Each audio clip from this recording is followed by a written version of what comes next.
Iso Filho, 63 anos, engenheiro civil. Ele foi um ex-prefeito de Bauru. Antônio Iso Filho era um professor da área de exatas, vindo de Piraju, uma cidade próxima ao rio Paranapanema, que veio em Bauru no início da década de 80 para ser professor. E através da licenciatura, ele, para mim, já tinha planos da sua carreira política bastante elaborados, através de cadastro que ele fez no dia a dia e de informações. E o governo Iso, ele foi um governo extremamente popular. Então, ele não nomeou secretário ligado às elites, a um grupo da cidade, ele não nomeou secretário ligado à CDL, ele não nomeou secretário ligado a setores da maçonaria. E ele era uma pessoa muito carismática, que tinha feito uma gestão onde atendeu reclamos, principalmente da população da periferia. Eu fiz muitas casas populares, o Meridota, por exemplo, o Edson Francisco. A segunda administração, eu entrei com uma dívida, o Tidei deixou uma dívida na prefeitura. Como ele não tinha dinheiro e nem estrutura, ele precisou de um grupo de fora. E esse grupo de fora, que foi quem o deu a mão, na minha visão, foi quem ajudou ele a também cair, porque o Iso também, de certa forma, acabou virando refém desse grupo. Tinha uma dívida de 100 milhões de reais, mas não era de médio e longo prazo, era de curtíssimo prazo.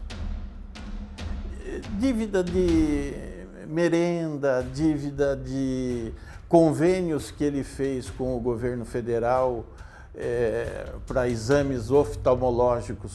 Porque no primeiro mandato, como ele tinha sido um prefeito muito presente e atendendo muitas das reivindicações, ele começa a não conseguir atender no segundo mandato, por conta da situação financeira e de um momento também que passava o país.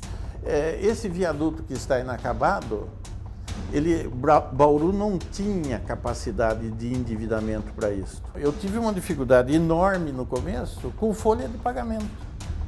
Por quê? Porque na medida que vencia a prestação do banco, o banco confiscava o dinheiro já direto na fonte. E a cassação foi de um problema que eu tentei resolver, que já vinha de épocas passadas. O caso Mobaide, a única importância que ele tem do ponto de vista do início da crise é de ter sido o primeiro, mas de fato o que as pessoas precisam entender é que poderia ser qualquer outro caso o primeiro. O Mobaide queria acertar, ele queria vender aquela área. Não dava para comprar porque ele tinha dívida com a prefeitura, IPTU. Foi quando então eu fiz um decreto de desapropriação, mas ele já estava sabendo, ia fazer o pagamento daquela área para ele, depois que ele tivesse feito um encontro de contas com a prefeitura. E aí a desconfiança da Câmara é que foi feito o pagamento em 2 cheques. Mobaide não acusou o Iso. Mobaide nunca disse o Iso pegou o meu dinheiro. Ele disse o procurador dele pegou meu dinheiro. Mas você foi falar para o Iso? Não. O Iso pediu? Não. Você entrou no gabinete dele? Não. O senhor Mobaide, ele não tem compromisso com a moralidade, com a legalidade, não. O compromisso é com o bolso dele. E quando os seus gostos financeiros não são realizados, então ele cria monstros imaginários. Só que o monstro imaginário que ele criou em 97 caçou um prefeito. Formou-se vários movimentos na cidade de Bauru, Fórum da Cidadania, Movimento por Bauru, Conselhos de Leigo da Igreja Católica. Nós fundamos o Fórum da Racionalidade, que era composto por várias pessoas com mais de 40 associações de moradores.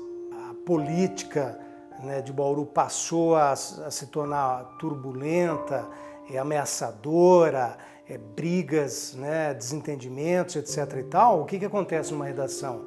Você acaba recebendo talvez 3 ou 4 vezes mais denúncias, né? Mas aí você tem que saber pesar tudo, porque tem muita gente interessada também em fazer denúncias que, na verdade, não se concretizam, né? O problema é que essa cobertura, que era de natureza política, administrativa, de gestão, acabou parando no distrito policial. A partir de um determinado momento, o ISO perdeu tanto esse controle da gestão que ele estava muito mais no noticiário policial, político, do que no noticiário de gestão administrativa. A população vinha sendo descontente com a gestão porque ela não conseguia atender às suas reivindicações. Olha, se não está atendendo às nossas reivindicações, porque há desvio de dinheiro ou porque há algum problema, né? Então, e isso ganha muita repercussão. É como se fosse assim, acendeu-se um estupim e isso cresce. Como estava um clima político pesado, qualquer coisa que você não atendia, o indivíduo procurava a oposição, que já levava para o promotor. E o promotor fazia uma queixa-crime lá.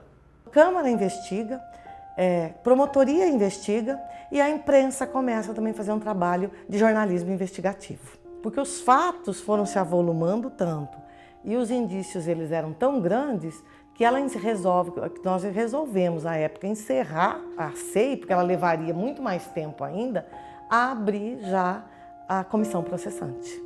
Os vereadores decidiram pela cassação.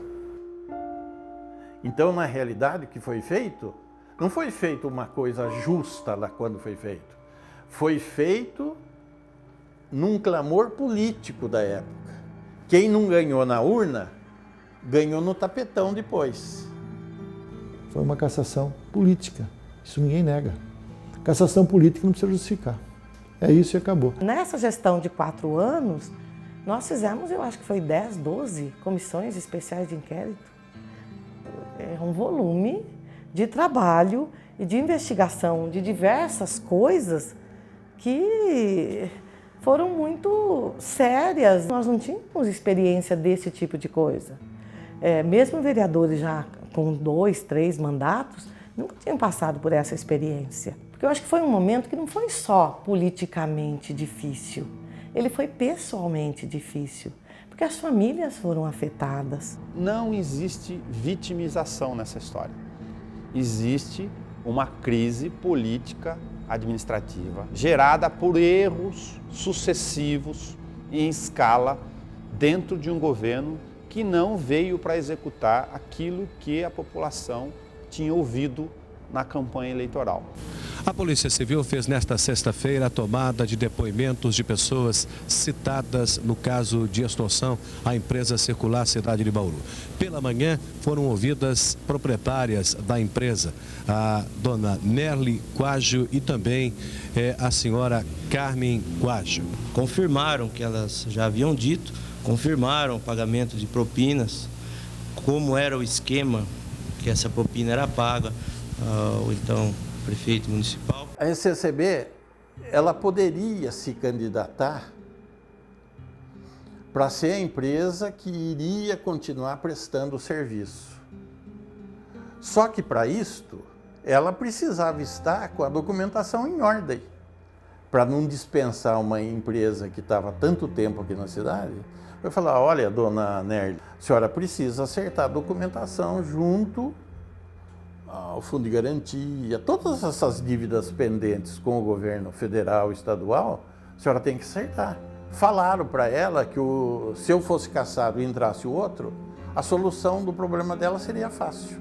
Foi quando eu voltei, acho que janeiro ou fevereiro, ele pediu a cassação de novo. Qual foi a conclusão da delegacia seccional em relação ao primeiro inquérito de extorsão contra a ICCB? A conclusão foi cabal. O crime ocorreu, aconteceu, há materialidade do crime, há implicação muito séria do prefeito municipal e do André Torrens, tanto é que nós relatamos o inquérito em tempo mais reduzido e pedimos a prisão preventiva do prefeito. O pedido que nós fizemos foi endossado pelo Ministério Público, pelo Procurador de Justiça em São Paulo e está sendo analisado pelo desembargador, que vai decretar ou não essa prisão preventiva. No caso da extorsão, o prefeito e André Torrens foram indiciados em que circunstâncias? Eles foram indiciados como coautores no crime de concussão, que é a extorsão praticada pelo funcionário público. Se o ISO tivesse governado com os ladrões local, com os ladrões de Bauru, que não são poucos, são vários, ele teria terminado o mandato, teria sido reeleito e poderia ter feito sucessor. O mal dele é que trouxe ladrões de fora. Meu governo foi o que menos pessoa de fora teve. Tinha o Belarmino, que era o chefe de gabinete. O Carlinhos, que é um advogado que trabalhou na Endurbe. O Valdir dos Santos trabalhou junto com o secretário dos negócios jurídicos. E o Carlos Meluso, que foi secretário da Indústria e Comércio. Eu fazia o que eu entendia que devia fazer. Eu não era um prefeito fechado no gabinete. De segunda-feira, por exemplo, eu atendia quem fosse lá. Um dos erros, como eu já disse, foi acreditar muito de que o seu poder de persuasão pudesse sustentar uma incapacidade da prefeitura de dar resultado para as pessoas. A outra foi de acreditar que enfrentar o Ministério Público, que é o fiscal da lei, era o caminho para resolver, quando na verdade isso agravou os processos de relação no dia a dia. Você precisa, num momento como esse, de tensão, de turbulência, ter mais do que nunca um esqueleto de linha editorial muito bem definido, né? A linha editorial do Diário naquela época era uma linha bastante combativa, né? Era uma linha agressiva, entre aspas, né? O Jornal da Cidade era mais enfático contra a administração, né? Ele era mais enfático. Já o Bom Dia procurava fazer de conta que era imparcial. Foi o Diário de Bauru que fez a primeira denúncia grave, digamos assim, que revelou a primeira fita, a primeira gravação que incriminava, ou pelo menos que tornava suspeito, o líder do prefeito na Câmara Municipal. Num determinado instante fui vítima do JC. Às vezes eu dava uma entrevista, essa entrevista não saía exatamente de conformidade com o que eu tinha falado. Amanhã era notícia no jornal, depois da manhã já estava no TJ. Eu sofri em 26 de agosto de 1999 um atentado a tiros. Um cara com um suporte de um carro, ele chegou na garupa da moto, com capuz, ele descarregou à distância, um revólver com 5 tiros em mim, um 38. Esse daqui foi pago para mim R$500, que era para mim acertar na perna dele para deixar pelo menos aleijado. Você dá tiro na minha perna? Isso. Por que você não fez o serviço? Não fiz porque tava muito pouco dinheiro para mim, não compensava também para enxugar pouca coisa. Se pagasse mais, você atirava na minha perna? Não, dependendo do dinheiro, né? O que manda é o dinheiro, filho. Quando fizeram a primeira cassação, foi tão gritante o que foi feito que eu, na realidade, não tive como controlar cada um dos que se sentiu injustiçados. Aí, uns 3 resolveram fazer justiça pela própria mão. Foi quando jogaram garrafa com gasolina, querosene, não sei, em casa de vereador. Tudo isso é o ISO que está falando isso aí. Certo? Quem pagou o mundo foi o ISO, certo? É o ISO que pagou. Esse cara aí, ele já era um presidiário, ele não tinha contato comigo, eu fiquei conhecendo no dia do fórum lá. Foi quando ele foi.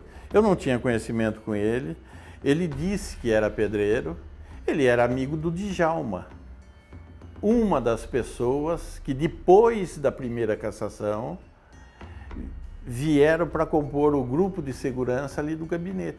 Então o Djalma fez uma série de acusações que não correspondia à verdade. De todos os seguranças que existiam e que foi contratado pela esposa dele, com medo que ele fosse agredido diante de toda aquela situação, O único que fez a confissão foi esse cidadão, cujo nome é Djalma e eu não lembro o nome todo. Quem arrumou esses seguranças foi o Ayub Filho. A segurança que foi contratada para o dia da cassação e quando do retorno, não foi contratada por mim, não fui eu que contratei segurança. Não sei quem da administração ou quem coordenou essa contratação, mas não foi feito por mim. O contato que eu tinha com eles era na chegada, oi, tudo bem? Nunca teve assim um incidente maior. E nunca foi dado ordem nenhuma para ninguém sair fazendo loucura. O senhor tem alguma coisa contra mim, jornalista? Não tem. O senhor tem alguma coisa contra os proprietários do Jornal da Cidade? Também não. O senhor tem alguma coisa contra o promotor Simeone e o juiz Mauro Ruiz Daró? Também não. O senhor teria algum motivo para pedir para assassiná-los? Não, eu não pedi. Não, o Nelson Gonçalves, ele era, não sei se ele é ainda, mas na época ele era jornalista lá do Jornal da Cidade.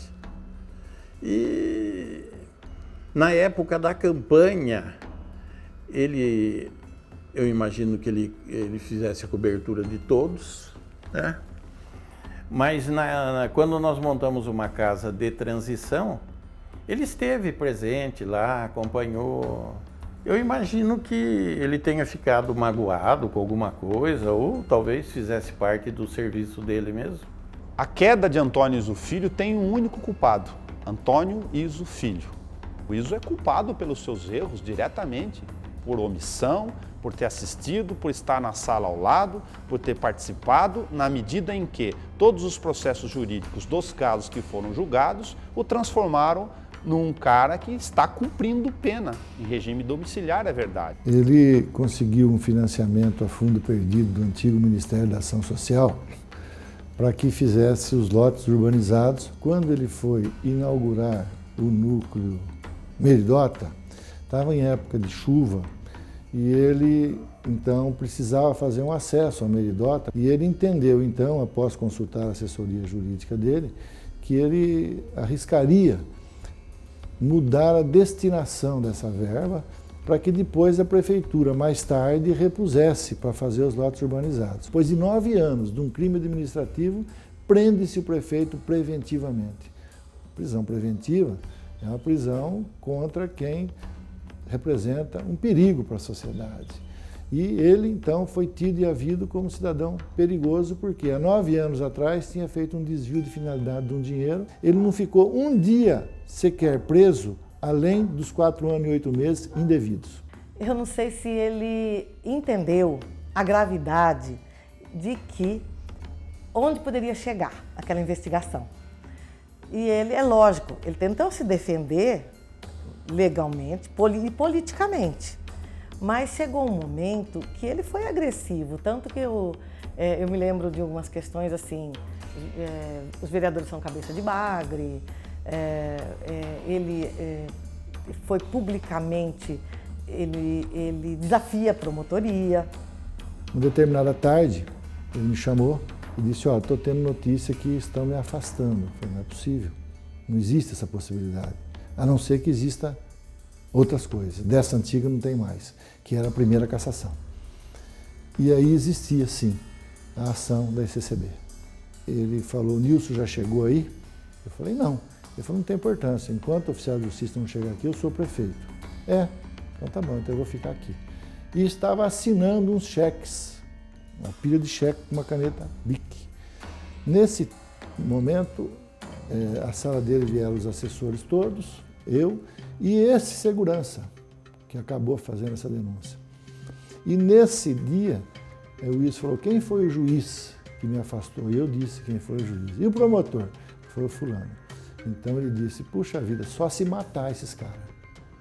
E eu, isso em tom absolutamente chocoso. Quando ele assumiu a prefeitura na segunda gestão, sucedendo o prefeito Tidei de Lima, ele enviou alguns expedientes ao Ministério Público que ele e a assessoria dele julgava que poderia ter alguma ilicitude por parte do prefeito Tidei de Lima. Isso motivado seguramente por motivos políticos. Que o Ministério Público, através do Dr. Simeone, dizia o ISO, investigava não aqueles atos que ele tinha mandado, mas investigava contra ele ISO. Então, uma determinada época, ele disse na imprensa que o Dr. Simeone era parcial. Eu podia ter uma carreira, eu podia ter equacionado as dívidas da prefeitura e fui barrado. Ele cumpre pena no regime de liberdade vigiada, mas a verdade é que ele tem a profissão liberal de engenheiro e assim é que ele tem a possibilidade de comprovar que ele tem ocupação lícita, domicílio fixo, convive com a família, então ele está cumprindo a pena com essas restrições. E essa pena dele, hoje, se não me falha a memória, vai até 2017. Ele tem os direitos políticos suspensos, em alguns processos por 5 anos, em outros por 8 anos. A cidade passa a ser uma cidade onde conhecida por corrupção, por desmandos. Então, nisso, nós também tínhamos a preocupação, o que vai ser disso tudo no final do processo. No momento que caçar era importante, porque é correto, você tem que ter uma gestão correta, quem administra uma cidade, ou o vereador, no seu papel de vereador, ele também tem obrigações a cumprir. Eu penso que aconteceram fatos, principalmente com os vereadores, não é que houve um exagero, mas penso que a mão foi muito dura. Me sinto injustiçado com o que foi feito, e mais ainda porque, na medida que a justiça dá uma posição favorável, isso, para mim, fica mais claro que eu tinha razão. Sob minha ótica, ele não deve nada do que foi acusado. Ele deveria sim o desvio de finalidade da verba dos lotes urbanizados para fazer o acesso do Meridota. Devia, isso sem dúvida nenhuma. Olha, se tem coisa que eu não guardo é mágoa. Eu quero ver aonde eu errei, por que eu errei, qual foi. Eu tenho certeza absoluta, eu não chamei ninguém para colocar a faca no pescoço e falar, me dá dinheiro aí. Pela investigação, pelos documentos, pelos quesitos e os parâmetros legais, ele foi culpado. Eu disse a ele que ele tinha que me dizer a verdade, porque eu precisava fazer a defesa dele. E ele disse então o seguinte, de tudo isso que eu estou sendo acusado, eu não fiz nada. Pode fazer perícia, pesquisa e pergunta para qualquer testemunha e todos quantos forem arrolados. Eu não devo isso. Eu acreditei nele. Foi uma tragédia política, né? Tanto é que a administração do ISO, a segunda administração do ISO, as consequências dessa administração praticamente estão aí até hoje, né? Quer dizer, foi mais de uma década perdida. A prefeitura de Bauru, a cidade de Bauru, a região de Bauru, né, está se recuperando desse estrago todo causado pela administração, pela segunda administração do ISO, está se recuperando agora, para dizer a verdade. Após essa sessão, senhores, nós não teremos vencidos e nem vencedores. Teremos, sim, uma cidade para cuidar.